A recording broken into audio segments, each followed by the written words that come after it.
When it comes to the applications of vectors to the real world, you're usually dealing with more than one. And we try to find a resultant vector when I have two vectors or even more that are acting upon one another.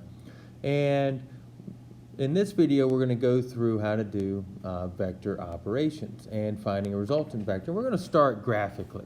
And so I'm looking at this first vector, that's vector 3, 2, and I have the vector x, that's negative 4 by 3. And remember, that's the component form for each individual vector. And I have some operations here that we want to do. So I want to find vectors that are the opposite of both u and x to begin with. Well, an opposite vector points in the opposite direction. So the opposite of u, if u was 3, negative 2, the opposite of u is going to be the vector I negate both terms. So it goes the exact opposite direction. So it'd go left 3, down 2, and there is the vector pointing in the opposite of u. The vector pointing in the opposite of x, well, x was negative 4, 3, so the opposite of x, I'm going to change both the signs, would be positive 4, negative 3. So it'd go right 4, down 3, and I'd go from the origin to that one, and I'd see the opposite of x. Now basically, the opposite of x is just negative x, and the opposite of u would be illustrated with negative u. Now let's apply the two vectors to one another. So I want to take vector u and I want to add vector x to it. I got to zoom out so I can see vector u. So u is the vector 3 by 2. And v is the vector negative 4, 3. Or not v, x. All right, so we're actually adding the two vectors together. Well, the way you do is you start with the first vector here. So I want to take u, and I'm going to graph u. So it starts at the origin, go right 3 up 2. So there is vector u. And to add x to it, what you do is I connect vectors head to tail for my operations. And so from the end point of u, that becomes the starting point for vector x. So vector x says go left 4, up 3. Left 4, up 3. Puts me right there. And then I'm going to connect that. So I started at the end of u, and vector x took me all the way to right here. So I have vector x. I have vector u. And the resultant vector that I get from adding those together, so let r be my resultant vector, you go from where you originally started at the very beginning, and then draw this vector up to the very end after you applied your last vector. So this is vector r. And so I drew it now, and I want to write the component form. So vector r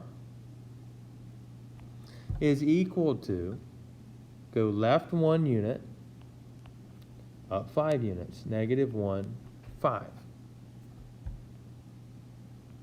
Now, notice what happened there, how I can get negative 1. If I were to add the x components together of vector u and vector x, 3 plus negative 4 gives me negative 1. 2 plus 3 gives me 5. So I can write the resultant vector by adding the x's together and adding the y's together, and I see the components of my resultant vector. Being able to draw the operation is very important for when it comes to applications. Now let's look at 2 times u. All right, so 2 times vector u, remember that's just saying take vector u and add it to itself. So vector u, get back where I can see what vector u is 3 by 2. So graphically, what I'm going to do is I'm going to apply vector u. So I start at the origin, I go right 3 up 2, there's vector u once. And then I need to do it again. So I take the endpoint, and I start, and I go right 3 up to another time. And there's u a second time. So the resultant vector goes from where I originally started all the way to where I finished. So that's my resultant vector, which basically, from start to finish, I went a total of 6 units to the right, up 4 units. Well, notice the relationship in our resultant vector to 2 times u. If I take the 2, multiply it to the 3, I get 6. If I take the 2 and multiply it to 2, I get 4. All right, so it's multiplication of a vector by a scalar. One more operation would be subtraction. So let me write vectors u and x again. All right, so u is 3, 2. Vector x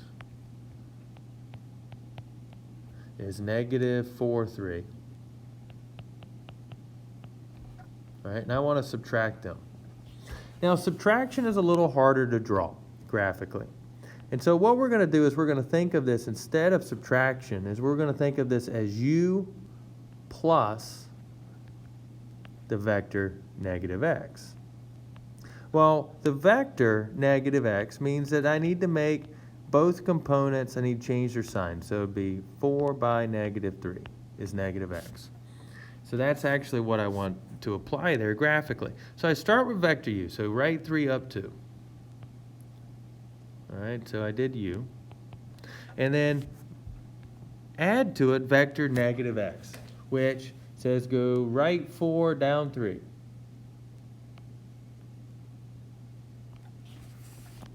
And connect. So that's vector negative x. And my resultant vector here would go from start to finish. So from the origin to where I ended up, that's my result. So that's how we do vector subtraction. Now, the resultant vector here, it went right 7, down 1. There's a component form.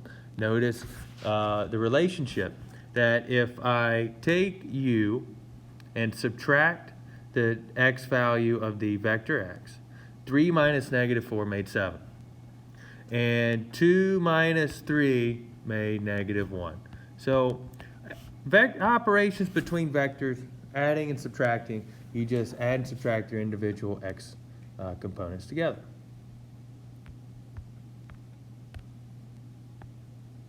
All right, now let's do 2 examples. So I want to find the component form for each resultant vector here. And the resultant vector is what it wants me to find. So it wants me to find 5 times f plus 2 times b. So I would start with figuring out what negative 5f is. Well, negative 5f is going to equal negative 5 times negative 11 by negative 5 times 6, which is going to give me 55 by negative 30. And then I'm going to figure out what 2b is. Well, 2b is going to equal 2 times negative 8 and 2 times negative 4. 2b is going to be the vector negative 16 by negative 8. And then we want to add them together. So I'm going to add my x's, and I'm going to add my y's. And so my end result here would be 55 plus negative 16 by negative 30 plus negative 8. And so the final vector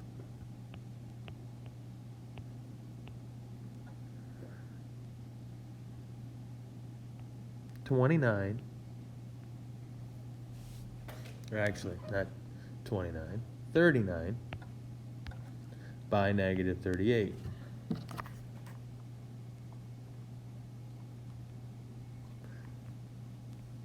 Now let's go to another example here. Well, same thing, but now I display the problem a little differently. So we want to find 5u plus 6v, but my vectors aren't written in component form. I'm given the magnitude and the direction angle. So u in component form would be 3 times cosine of 210 by 3 times sine of 210. V here would be 9 times cosine of 338 by 9 times sine of 338. And so what it wants me to find is 5 times u plus 6 times v. So that resultant vector, if I want to do this thing all at once, would be I need to take 5, multiply it to u. So it'd be 5 times 3 cosine of 210. And add to that 6 times v. So 6 times vector v. So its x component is 9 cosine of 338. So that's going to give me the x part. And now I got to get the y component. So 5 times the y component of u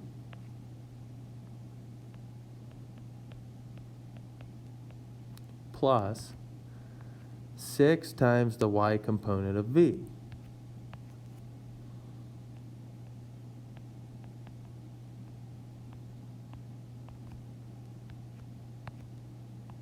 And then I'd evaluate that in my calculator, making sure I stay in the right mode.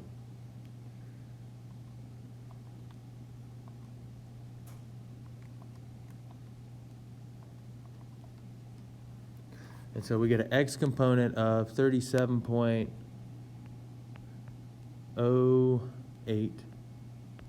And I get a y component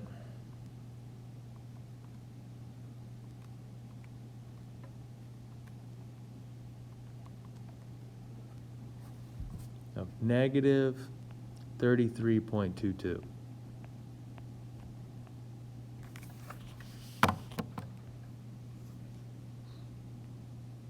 All right, now let's find a unit vector.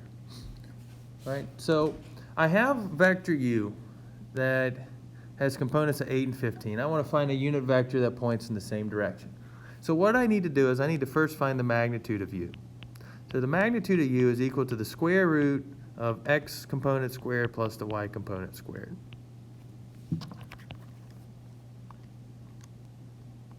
So 64 and 225, 289, which gives me 17.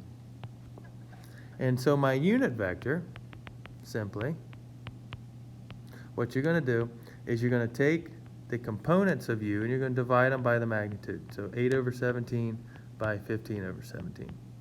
So I have my unit vector.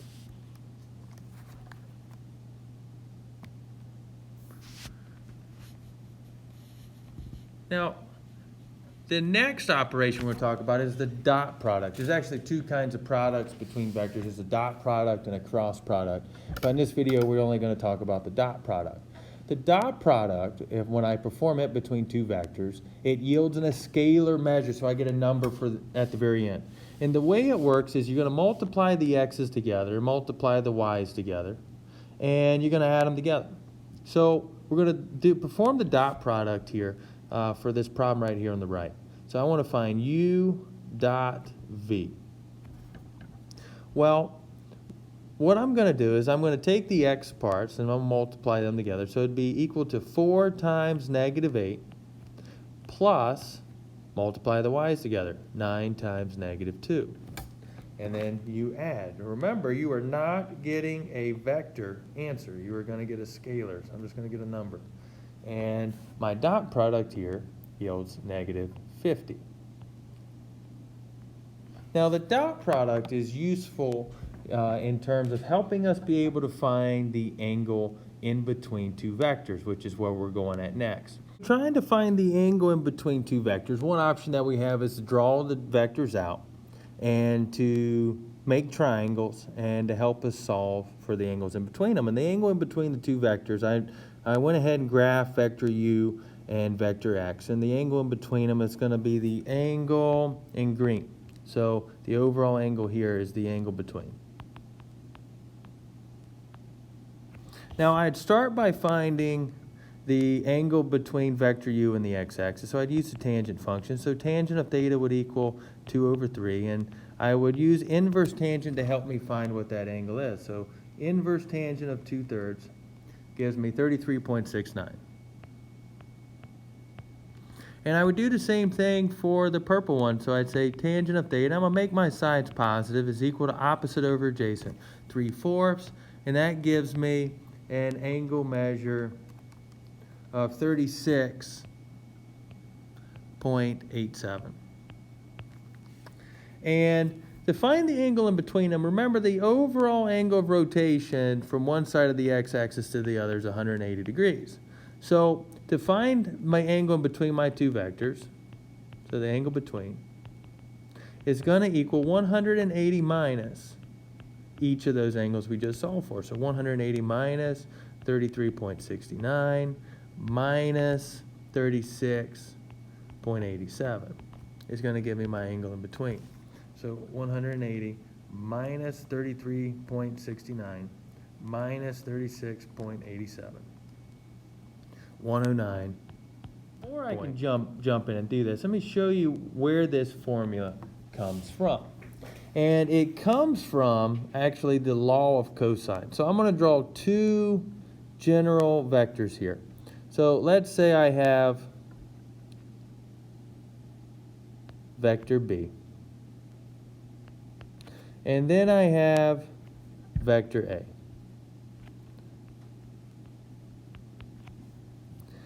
And their respective magnitudes are how long they are. And we want to figure out, well, okay, well, what would the angle in between them be? Call it theta. Well, in order to do this, we're going to close in this vector. And I'm going to make the vector that goes from B to A. And I'm going to say that is going to be equal to negative vector C. So basically, vector C itself is equal to vector A minus vector B.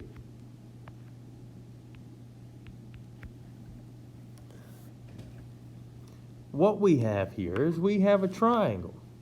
And we're going to wind up using, we're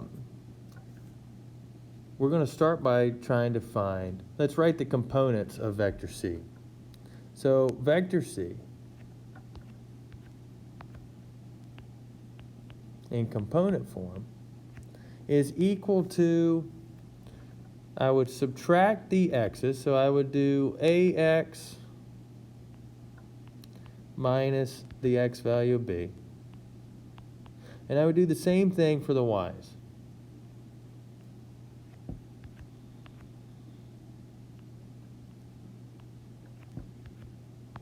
So that would be my component form for vector C.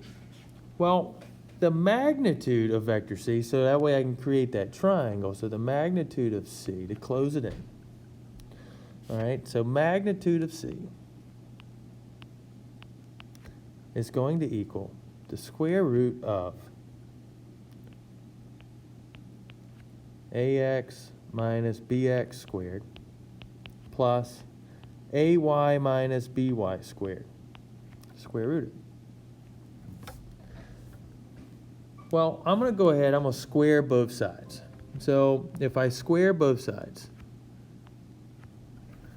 here, what that's going to give me, so the magnitude of C squared, it's going to equal, and I got to multiply this thing all the way out, so bear with me.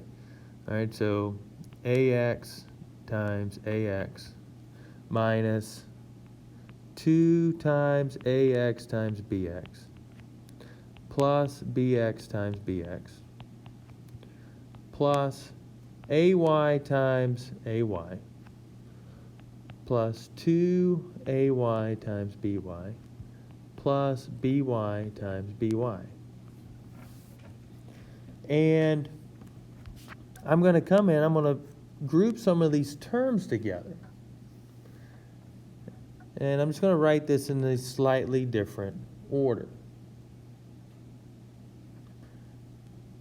So I have AX times AX, and I have plus AY times AY, minus 2 times AX BX, and then I'm going to have BX times BX, and BY times BY, plus 2AY times BY. And you'll see why I'm doing this is because AX times AX plus AY times AY that's equal to the magnitude of A squared. Because the magnitude of A is square the X component, square the Y component, add them together, take the square root. This second part here, the BX times itself plus BY times itself, that's the magnitude of B squared. And we have the other parts that are still remaining in there, so I still have minus 2AX times BX and plus 2AY times BY. Now, with these two terms here, if I group them together and pull out a negative 2, we would have magnitude of A squared plus the magnitude of B squared minus 2 times AX BX minus, or actually, minus AY BY. Now I have an error in here. It's right up here at the very beginning. Is that 2AY has to be a subtraction. So I gotta have minus, minus. That's gonna change this to a minus, sorry, and make this a plus. All right, so back on where we were. And so I can get back to this equation. So I wind up with the magnitude of A squared plus the magnitude of B squared minus 2 times, well, AX times BX plus AY times BY, that is how we do the dot product of A dot B. And so we think about where, oh my goodness, where did this even take us to? Well, what we have here is we have one side of an equation for us to keep working with. And so what we have right here is that I'm going to come over here to the right-hand side where I have some room. Is the magnitude of A squared plus the magnitude of B squared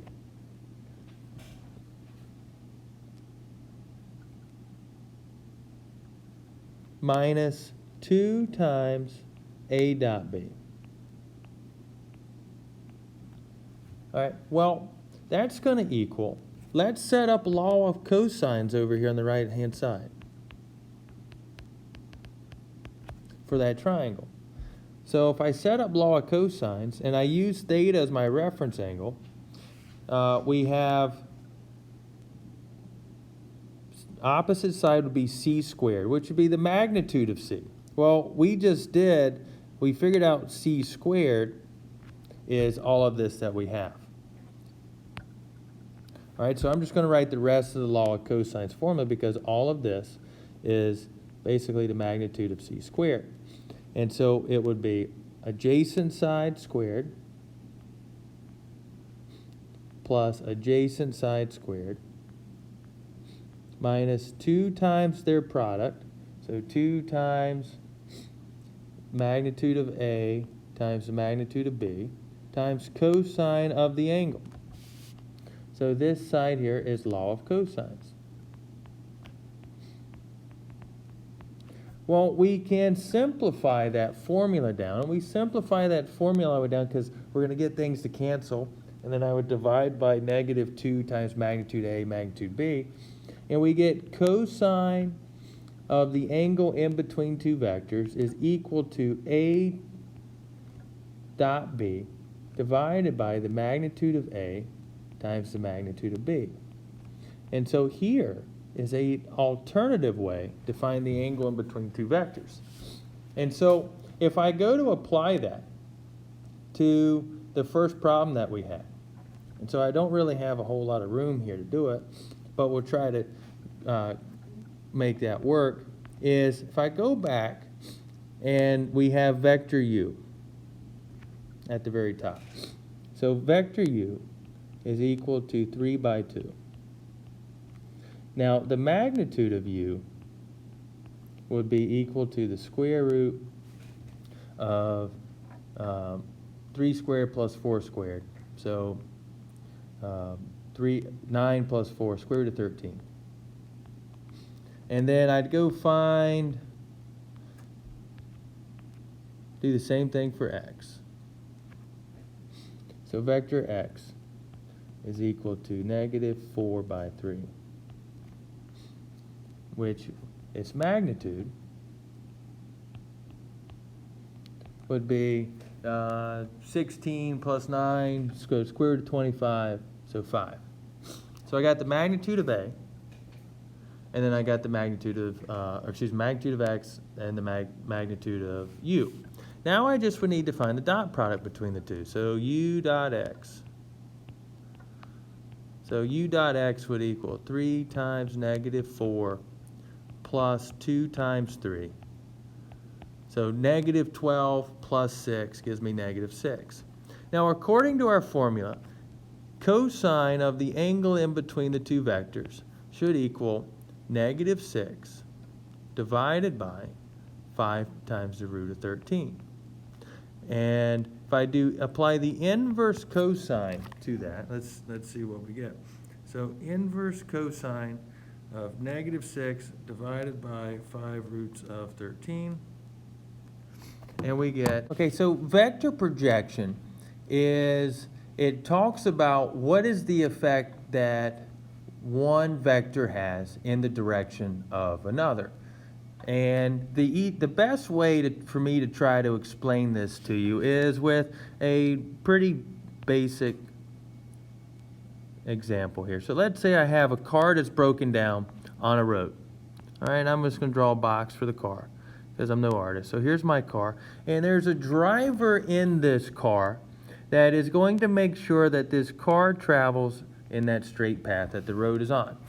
And let's say I drew the short end of the stick here, and I'm the guy that's behind this car that's having to push on it.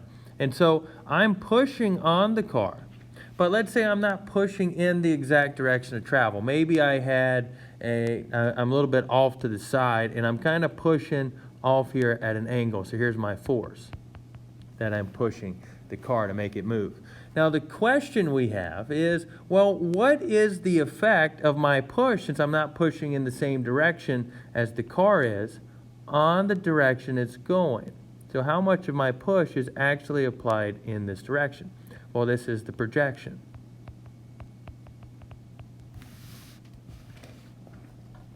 Now, the way we would determine what the vector projection is of my force acting in the direction of travel is I'm going to start by doing a little bit of a proof, and I'm going to start with what the projection is. And so the projection of a vector, in this case, I'm going to stick with A's and B's. Now, being able to read the notation is important. The bigger letter, because you have big letters and subscripts, if I'm projecting vector B onto A is going to be the subscript here.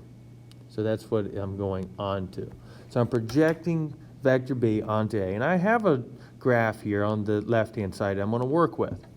And so I have vector A drawn. All right, and I want to know to what effect or how much of the components of B are acting along A.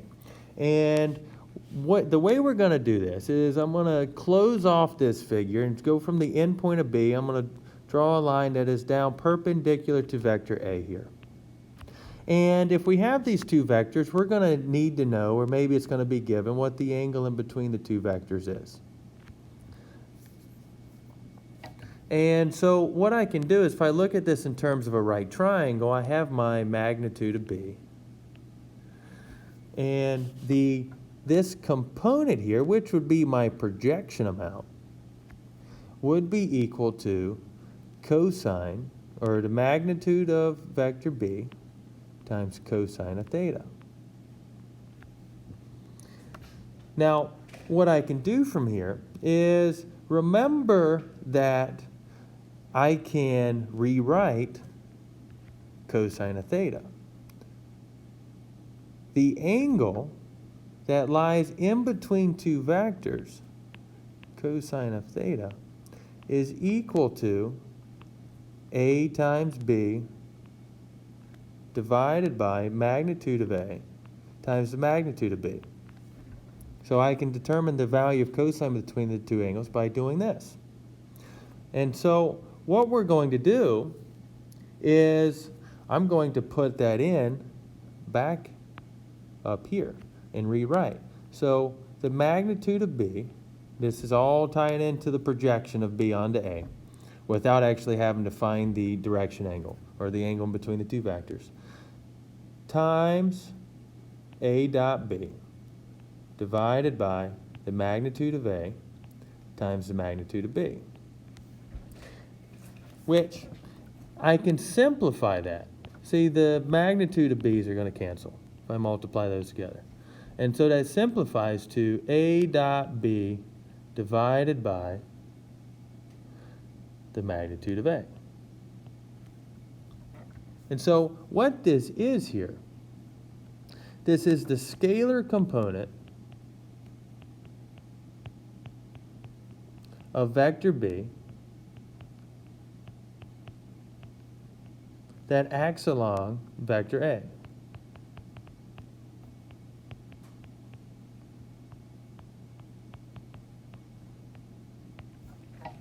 And so to take this scalar component and apply it in the direction of A, the next thing we would have to do is we'd have to find a unit vector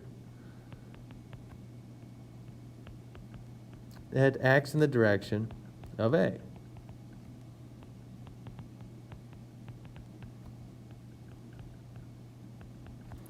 Which that unit vector is going to be, basically, it's going to be 1 over the magnitude of A times vector A. And so that's the unit vector. Well, to get my projection of B onto A, what I'm going to do, change colors. So the projection of B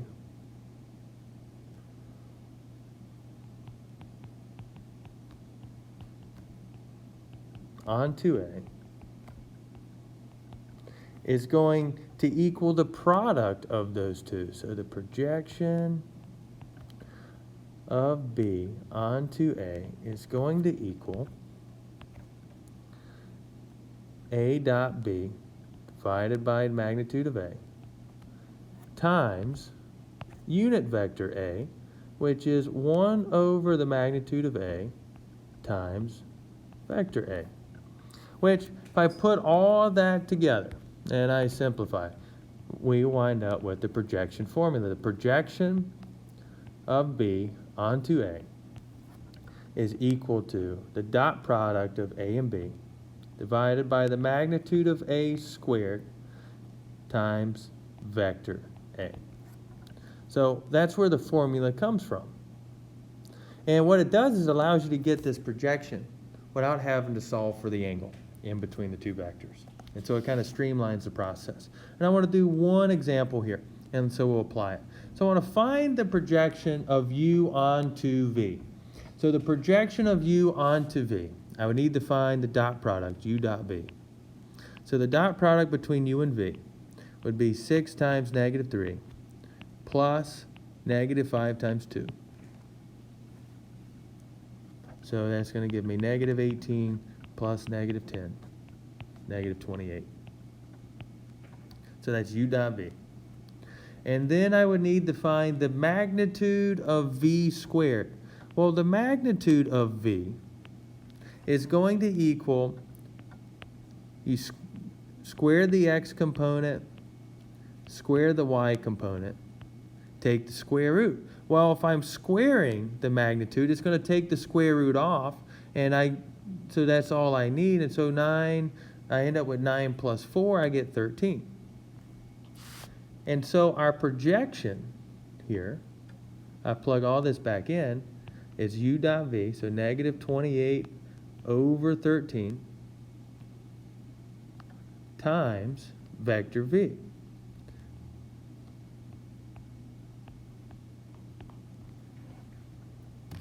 And then I just apply the 28 over 13 to each component, and we get how much it acts in that direction.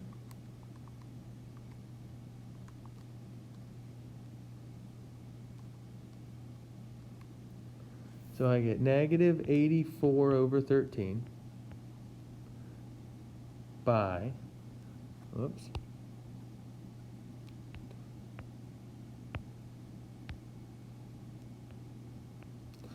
by actually positive 84, sorry, and by negative 56 over 13 is my vector projection. So that's how much of u would act in